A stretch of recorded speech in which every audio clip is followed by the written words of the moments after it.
காவல்துறையில் பணியாற்றக்கூடிய கணவன் மனைவிகள் ஒரே மாவட்டத்தில் பணி வழங்க நடவடிக்கை. பெண் காவலர்களுக்கு குழந்தை பிறந்திருந்தால் கேட்ட இடத்திற்கு பணி மாறுதல் வழங்கப்படும் என 4 மாவட்ட காவலர்களுக்கான குறைதீர் கூட்டத்தில் தமிழக டிஜிபி அறிவிப்பு.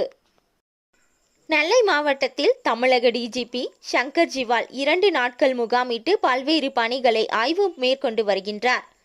நேற்றைய தினம் நெல்லை, தூத்துக்குடி, தென்காசி, கன்னியாகுமரி மாவட்டத்தில் நடைபெற்ற சட்ட ஒழுங்கு விவகாரம் தொடர்பான ஆலோசனை கூட்டத்தை காவலர்கள் உயர் அதிகாரிகளுடன் மேற்கொண்டார். அதனைத் தொடர்ந்து இன்றைய தினம் 2வது நாளாக நெல்லை பாளையங்கோட்டை ஆயுதப்படை மைதானத்தில் நெல்லை, தூத்துக்குடி, தென்காசி, கன்னியாகுமரி மாவட்டத்தை சார்ந்த காவல்துறை அதிகாரிகள் காவலர்களின் குறைகளை கேட்டறிந்தார். அப்பொழுது காவலர்களுக்கு பணி மாறுதலில் உள்ள சிக்கல்கள், பணி உயர்வு பெற்ற நிலைகளில் ஊதிய முரண்பாடு, பதவி உயர்வு